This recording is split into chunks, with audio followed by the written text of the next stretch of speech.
Hey everyone, it's the Sith Justice Warriors coming at you on a typical Sunday evening on October 4th. And today we have a special guest. I've got Lumpia and Darth Sirius back. He's back. He's back. Oh my What is going God. on, guys? There's no WWE tonight. Is that why? No, there's just a lot of stuff that's been going on.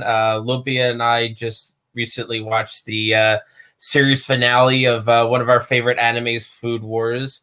That was interesting. I'm just right now. I'm downloading the new update for Call of Duty Modern Warfare, so I'm excited to see what season 6 is bringing. I heard a lot of great things. Um, yeah, like I said, like there's just a lot of news that I saw lately, and I'm excited to get into it.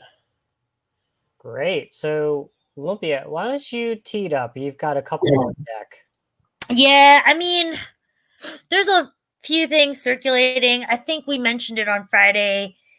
Um, the rumors are true. No Time to Die, the upcoming James Bond film with Daniel Craig, which we believe is his last, I think, is pushed out to 2021. As a result, I think, of the situation that's going on in the movie theaters right now, as well as COVID, which is really being impacted by COVID. I don't know that it's going to get any better. I have not personally been in a theater in a long time. I'm looking forward to returning back. It's just a different experience from what I've read about. So, if anyone listening out there has been to a theater, I'd love to get your thoughts. The movie that I am hoping that they don't push out is Dune, because I do want to go to the theater and see that in IMAX, because I think it'll be really nice visually to see it there and experience it.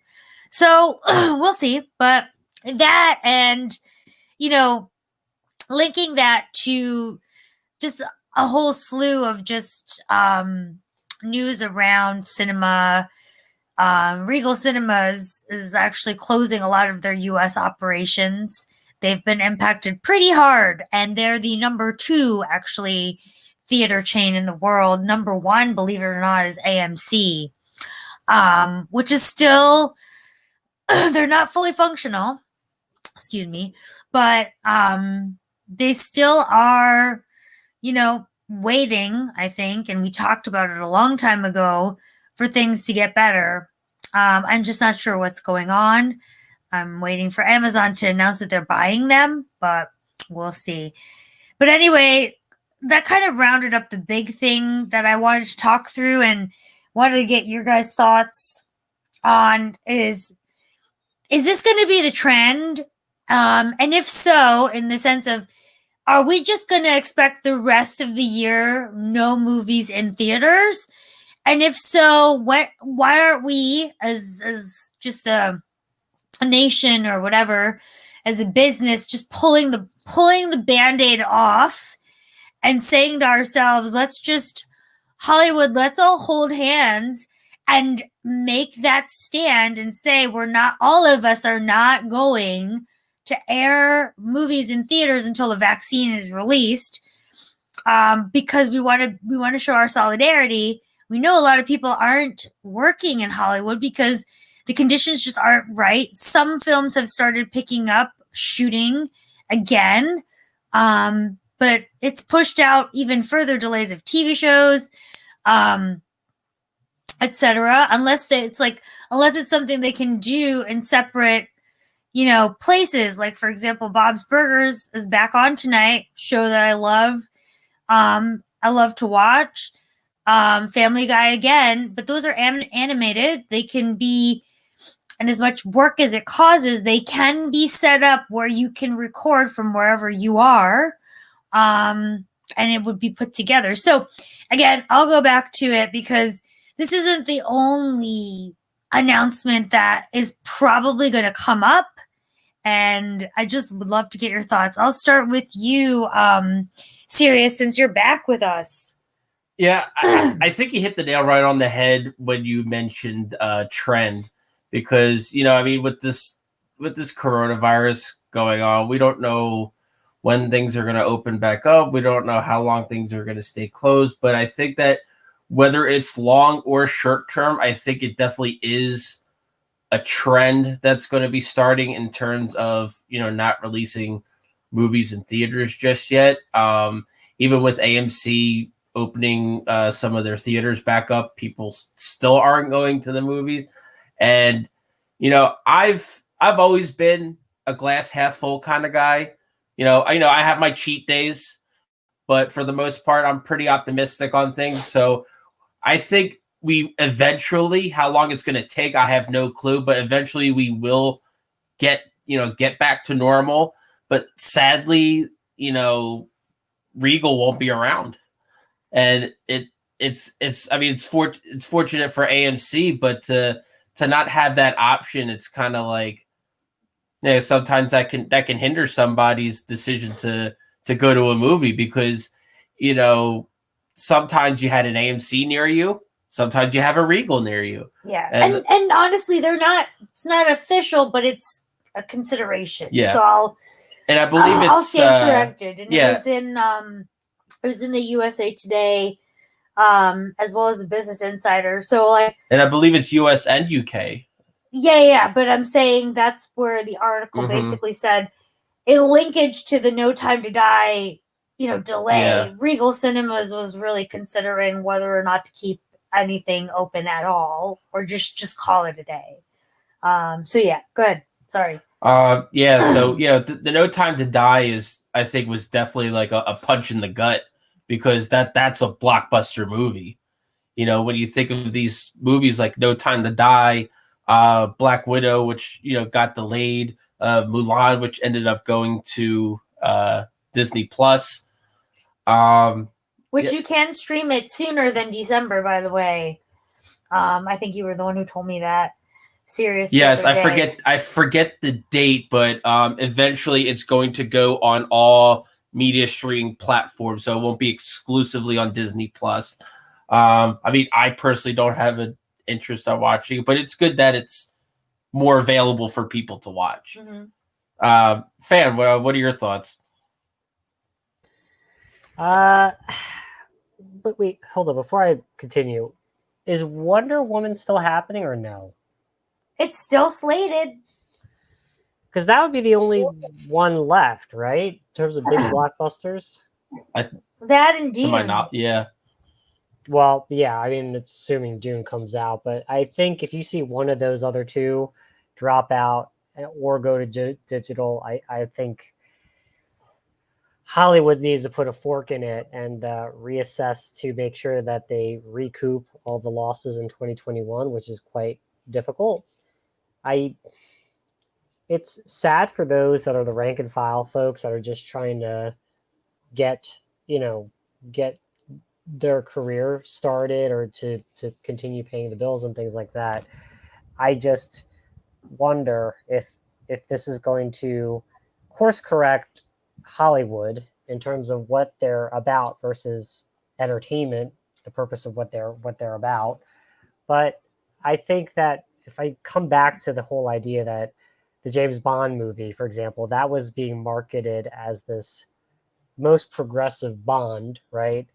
And now that we're holding it back and, the studio themselves are bleeding money, I think this might be an opportunity to fine-tune things from a script standpoint. However, I think like the big star, Daniel Craig, for example, he's got a lot of influence. Part of me wonders why they kind of pander to him a little bit, because I think he's one of the better Bonds.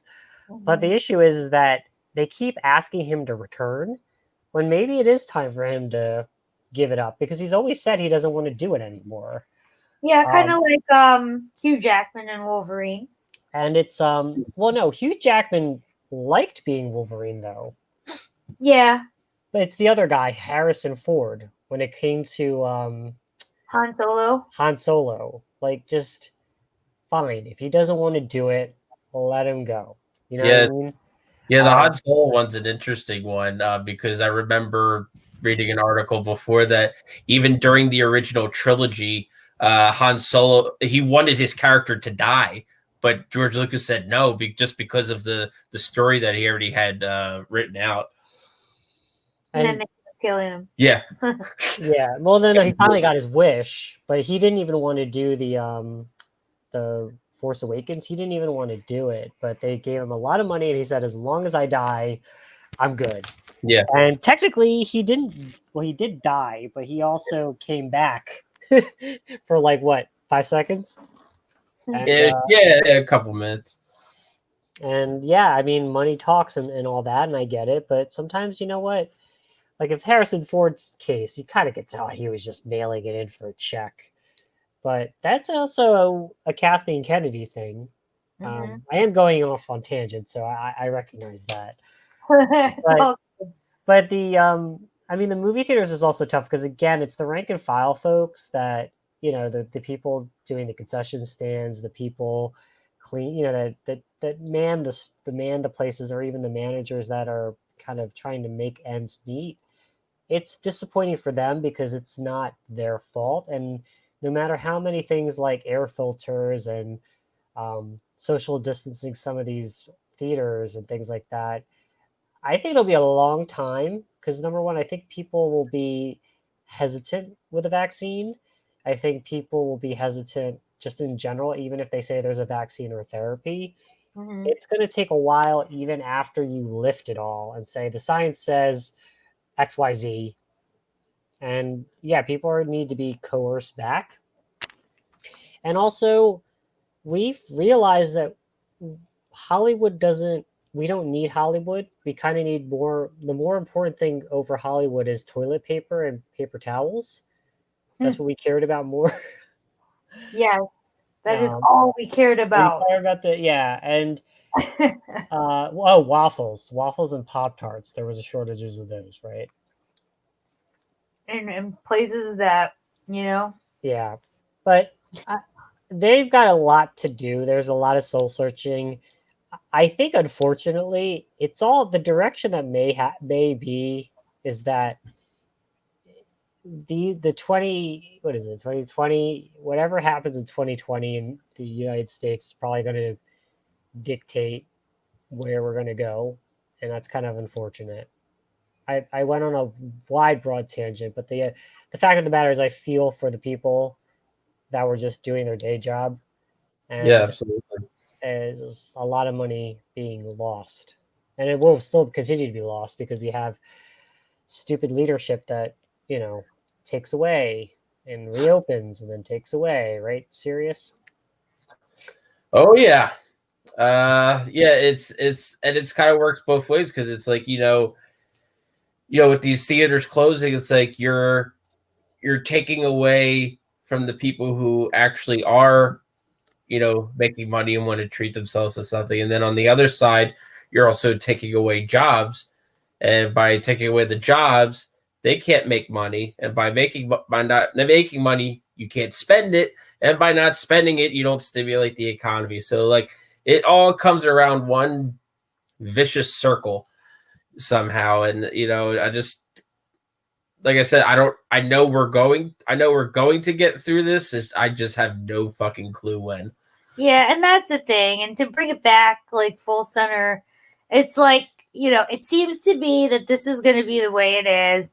My thing is like, I'd rather they just, make a choice and rip the Band-Aid and just say, look, like right now, like we're not getting anywhere at this point until people feel comfortable with whatever it is the solution is, vaccine, masks, whatever, because there are still people out there who are not comfortable wearing them.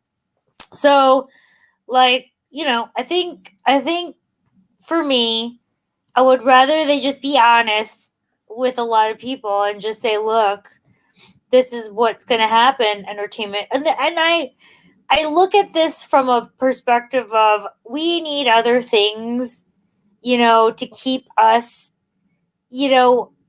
thinking of something other than the situation we're in.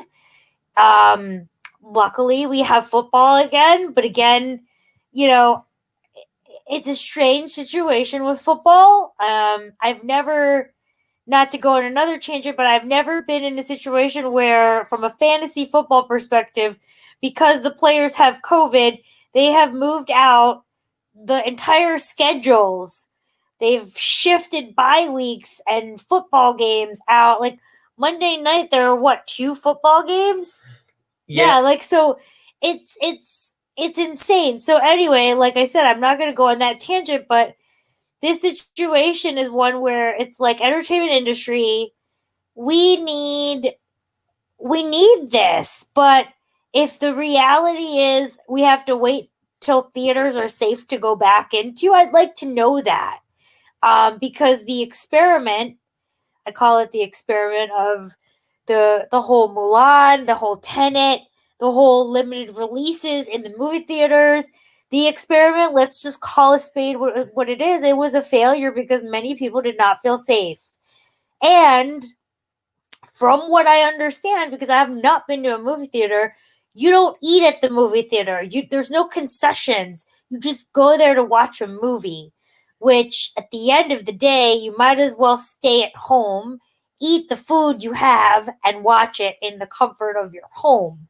So, but even then, that's not worked because in the minds of people, that's not the way we go to the movies. That's not the way we have been conditioned to. So yeah, that's kind of where my mind's at, and I'll pass it on to you, Fan, to take us to maybe some happier topics. I guess because Sam Raimi's back in the MCU. Well, he never was in the MCU. Oh my gosh! Yes. So, but back. Let me rein it back. So Spider-Man 3's happening, but no, it's not the Sam Raimi Spider-Man 3. Actually, wait, did Sam Raimi do Spider-Man 3? Sam Raimi did Spider-Man 3, the one with Venom, right? Yeah. That's the one. Yeah. Yes. No, we're not talking about that Spider-Man. Yeah, he did the first 3. Yeah, he didn't do like the amazing Andrew Garfield Spider-Man. Well, that was only 2, right?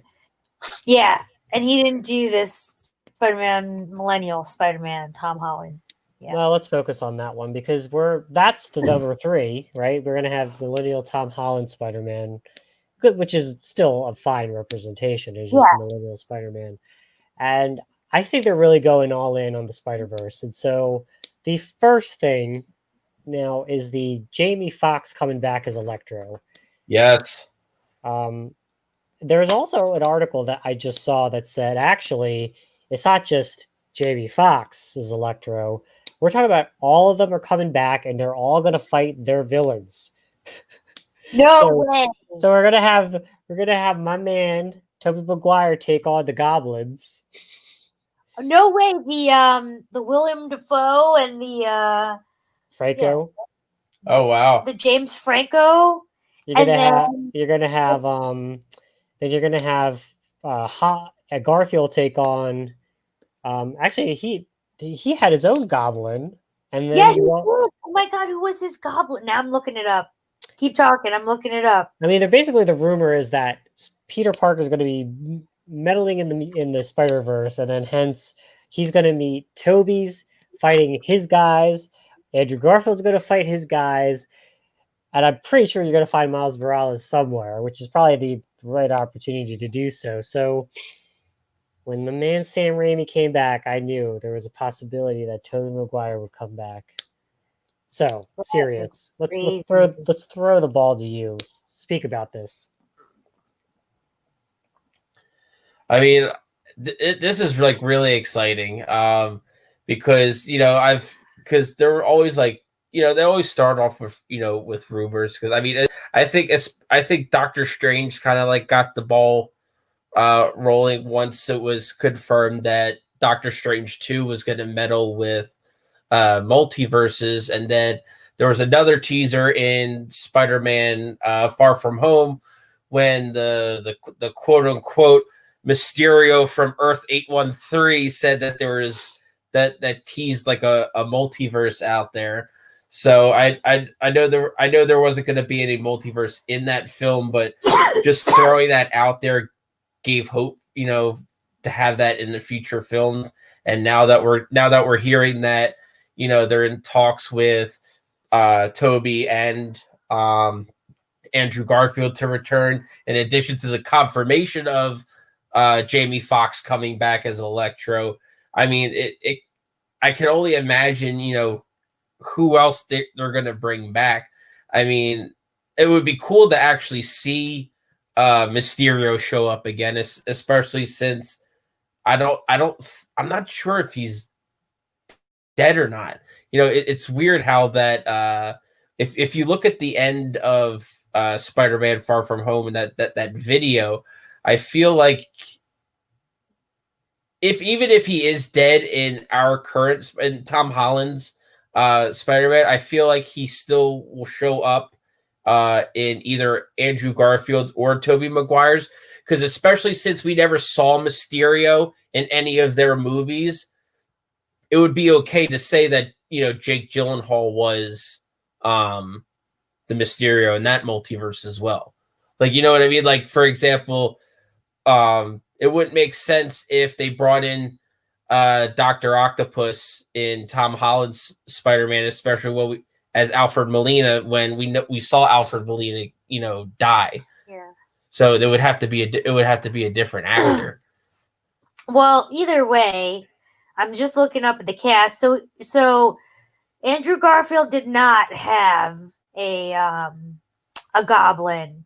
He actually had the Rhino and Electro in the second one, and then he dealt with Dr. Connors in the first one. Yes. So, but then I just noticed like a couple people were in the second movie that I don't remember, so I was just gonna now have to watch it. Felicity Jones from Rogue One, she actually was in it. She played Felicia Hardy, and Shailene Woodley, who was in all of those Insurgent, Divergent movies. She was Mary Jane, actually. So yeah, that was just an interesting fact because I haven't seen that movie in a long time. Wait, who killed Gwen Stacy then? Well, who caused the death of Gwen Stacy if it wasn't Harry. a goblin? Was it Harry? It was Harry. It was? Yeah, so there was a goblin. I think Harry had her hanging while he was on the glider. He technically wasn't considered goblin, but I forget exactly what happened, but I think Harry was taking some kind of substance, and it was you're right. It was affecting his face. Okay, never mind. It wasn't like the traditional he puts on armor and then becomes it. Yeah. You're right. So I think it's all coming back. And also I think Goblin actually threw her down, and Garfield was actually attempting to save her with the web, but she was traveling at such a fast speed. By the time it actually snapped back, it actually killed her. Yeah, that's right. Now I remember. But I forgot Harry was it. I was looking for the father. Yeah. When you say Goblin, I think of the father, but I know that Harry was. But I couldn't remember how he became, without introducing his father, how do you introduce him becoming the Goblin? But it was, yes, he was taking some sort of venom from the spiders. And then, it was causing him to look strange. And then somehow he got technology and blah, blah, blah. Yeah, you're right. Yeah, he had all the technology and he had the glider, but I don't think no one ever referred to him as the Goblin because he just became he was just Harry Osborn that had that technology. Got it. Anyway, but yeah, I think I'll just jump into my conclusions. I think it will be interesting. I think they can do it even if they're dead, because it's not about what happened in those other movies. It's about the character. So whether or not I feel like they died is a moot point. It's more or less bringing them in, because the multiverse is literally just bringing in the characters. But I get what you're saying, Sirius, in that if that person died, for example, if Uncle Ben in one of the multiverses never died, then technically you could bring him in, but then Peter would never have become Spider-Man. It would never have been meaningful in that sense.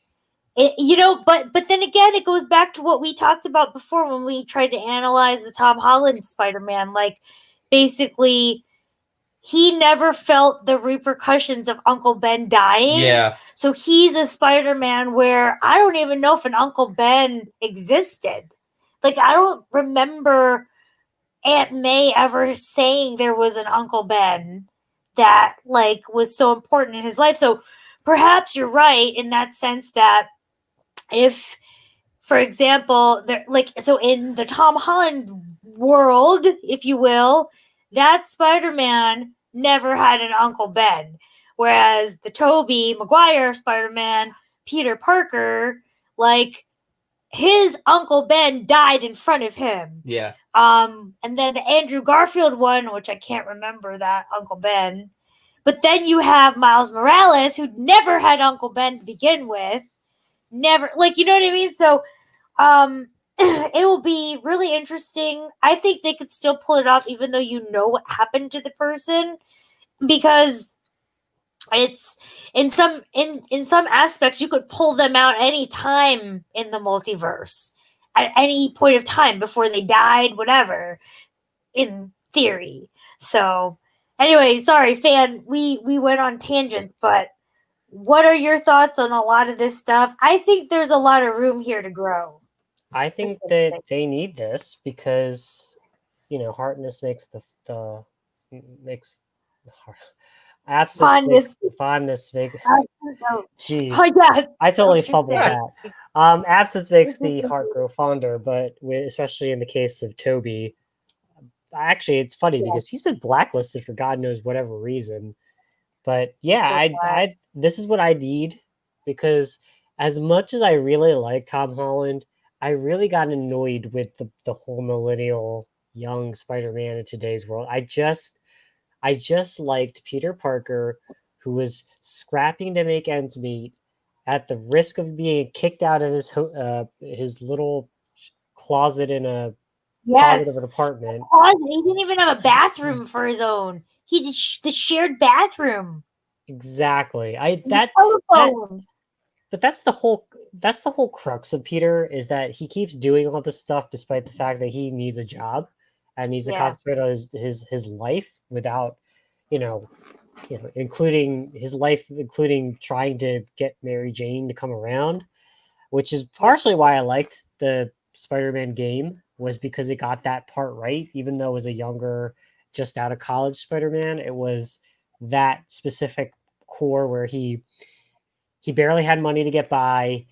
He was still trying to, he still had a thing for Mary Jane, even though Mary Jane knew who he was, and she was doing the whole, I don't need him, but she kind of does in a way. But yeah, I'm looking forward to it. I need this because unless White Widow surprises us that Natasha never died in Infinity War.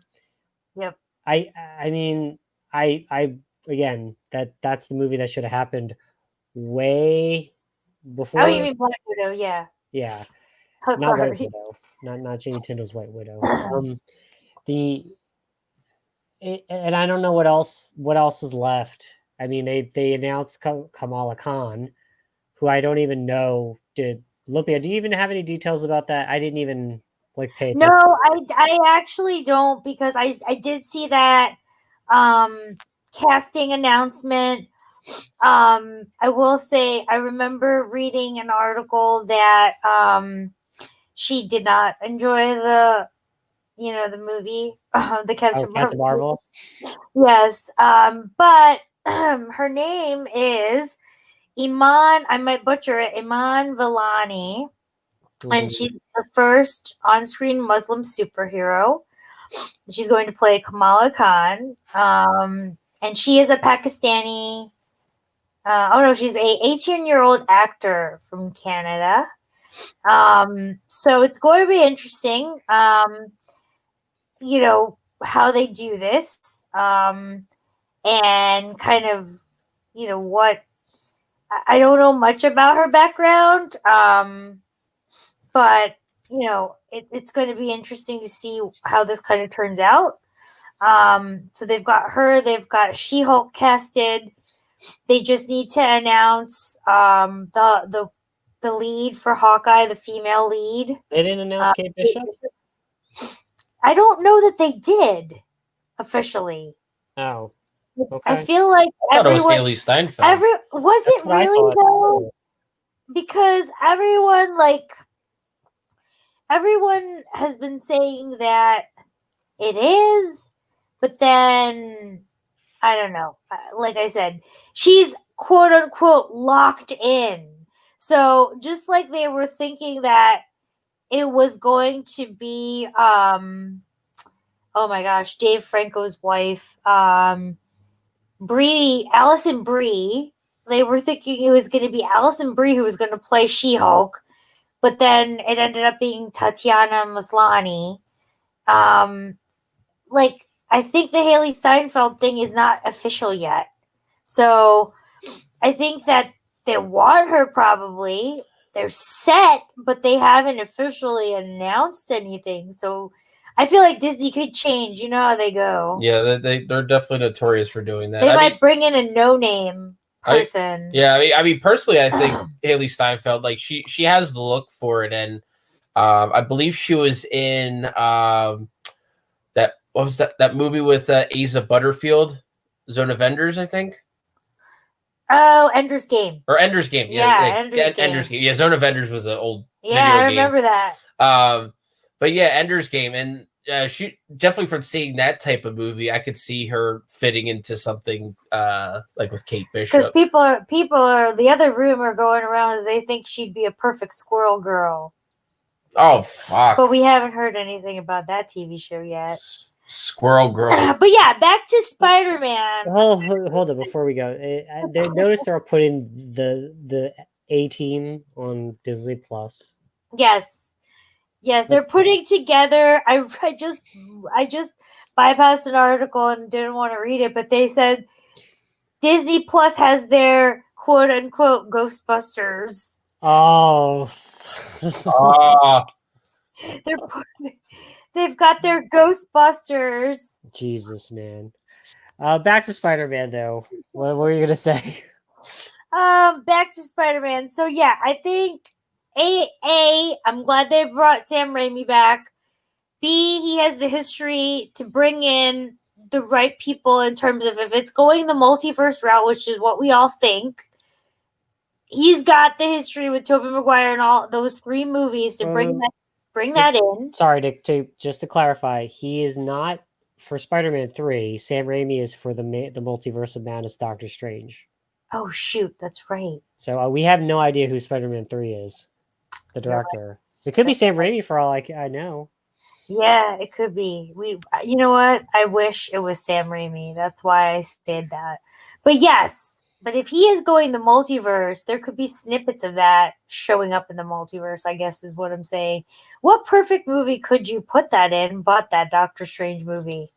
But then Spider-Man's not confirmed for that movie, so. Yeah, I mean, even if Sam Raimi gets, doesn't necessarily have to direct Spider-Man 3, but at least have a hand in it, or because technically he's already has his vision for Doctor Strange to whoever they get to film this to direct this movie, at least they could, now that Sam Raimi's part of the MCU directing cast, that maybe he can lend a hand or at least have some sort of credit to help guide him to make sure that everything is followed and that it's he can be a consultant, yeah. Basically. But yeah, either way, I think the multiverse is a good way to introduce that. Then you could lead it in. Sony still owns Spider-Man, so I get that. You did mention the game, and before we move on, that was what I really wanted to bring up. What are our thoughts on old Peter versus new Peter in the remaster? Oh, you're talking about the game? Yes. Oh, I should put that up. I actually like the PlayStation 4 version of Peter. He looks more haggardly. Yeah, I just noticed that. I'm gonna pull it up too. Just pull it up because they made him it's funny because I felt that the PS4 version had more details than the PS5 version because they made Peter look a little more haggardly and less young. He looks really young now. Yeah, he looks. They're like, oh, it's like Tom Holland. I'm like, no, he just looks like he's had it good. But the point of Peter Parker is he doesn't have it good. Because in Yeah, the game, let me take a look. This is PS4. Yeah. This is PS5. Oh Christ! because in the game, he captures the essence of Peter Parker, which is he's basically broke. Sometimes he's homeless. He has to ask Aunt May for money sometimes. Actually, But this Peter Parker, he's got like a lab coat on. The other one, he's got a dirty shirt on. exactly. If you haven't seen it, it's on screenrant.com. But like there's a really good picture of like Peter Parker like is in a flannel and he's like got a dirty t-shirt underneath. Then the other Peter's like clean and like lab coat, spotless white lab coat. Like you gotta wonder. I mean, that's why that's why I love the you've seen the Spider-Man Into the Spider-Verse, like the older Peter Parker in the jacket. Like there were times he actually came off as a bum. Yep. Yeah. Because he was struggling. Yeah. I mean, I'm not saying it's he only got how much money did he make for a photo? Wasn't it like he would go to Jameson and say, like, what would you give me? Like, and he's like $50. He lived on that. Yeah. You know what I mean? It is what it is. But yeah, anyway, I'm going to mispronounce the guy's last name, but Peter Parker for PS4 was originally modeled after actor John Bubniak. The new Peter from PS5 is based on fashion model Ben Jordan. So there you have it, guys. You had he almost looks like an older Tom Holland versus Ben Jordan. Maybe that's what they were trying to go for. He looks like an older Tom Holland. But he doesn't even look like older Peter Parker. I don't know. When I think of the Spider-Man Into the Spider-Verse, that's the Peter Parker I think of. But yeah. I like the Peter Parker that looks haggardly. Like so do we. The one with the dirty shirt. It's the realistic Peter Parker. I think this is more appropriate for the Paddle Panel podcast. But since we are talking about Spider-Verses, actually, Marvel has made this an official Spider-Verse. Oh, really? Because there was a comic line that they created, and J. Scott Campbell made a cover. I don't know why I didn't buy it, but it was. But I have to say that like they captured a lot of the core of the character. Like even Mary Jane she was less Mary Jane-ish, but she was Mary Jane, and then Black Cat, she was just totally Black Cat.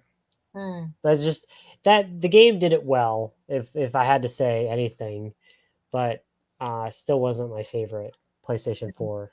Yeah, like just to touch on what you were mentioning earlier about your thoughts on Tom Holland's Peter Parker. One is I believe they did mention Uncle Ben, but the thing is like that the Uncle Ben moment didn't define his character, and that's what was missing, and also it's I'm trying to find the right words to describe it. When remember in Spider-Man Homecoming when Robert Downey Jr. said to Tom Holland, if you're nothing without the suit, then you shouldn't have it. For those of you who read the comics or have ever watched the Disney Avengers animated series, you would know that Peter Parker, when he was part of the Avengers, it was because like that was what kept him going. Like that's the only thing he had in his life, as opposed to Tom Holland's Spider-Man, whereas like the things that he's experiencing is just quote unquote like so cool. Like when Holland when Parker commented on him getting the Iron Man suit, he was like, Mr. Stark, it feels like a fresh new car in here. Like it wasn't something that was. It was just like something that happened to have come along, and he's like, "Holy shit, I've got this!" As opposed to being part of something that was the only thing that kept him going. Yeah, but that's a different mindset. I agree. Peter Parker and Spider-Man of before this Tom Holland one, he was happy with a cloth suit.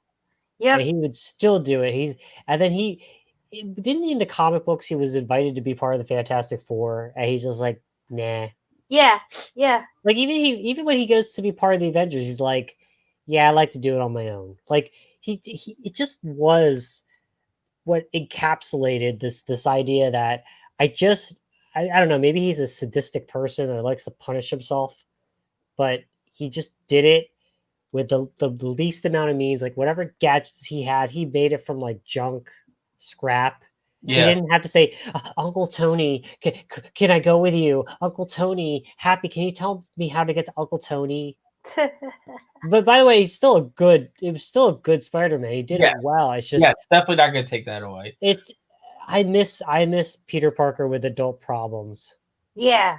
and tackling it with adult issues, Like, like he didn't even as have an a adult. cell phone for like, you know what I mean? Like, and if he did, it was like the cheapest kind. Like, yeah. Yeah, he just walked around dancing some like in that black suit, saying, "Hey, you gonna cry?" Oh my god, that scene. Oh my gosh, serious? Have you seen the YouTubes where the videos where they just insert Bully Maguire and he beats up Thanos? Oh my gosh. There's like so many of them. Yeah. Well, here's the thing. For those of you who have been watching like trailers for a very long time, I'm not sure if he still does him anymore because I remember he used to have a Patreon. There was a guy on YouTube. His name was Aldo Jones, and he would make the quote unquote weird trailers of all like the different Marvel DC trailers from Justice League to Civil War, and they were the funniest fucking trailers I've ever seen in my entire life. And like he would modify their faces, insert like random characters from like Terminator, like he would just put the most random shit, but it looked good and it was hilarious. And one of his key people he always loved to put in his trailers was Bully Maguire. Oh, and God. it was There's fantastic. so many. There's just so many of them. Like he basically Thanos does a snap, and then he's about to like wither away into dust, and then he says something, and he snapped like Bully Maguire snaps, and then it's like everything reverses back in time, and then Thanos is snapped. It's just the things that you apply Bully Maguire to is just quite fantastic. I gotta watch it. Apparently, I like that.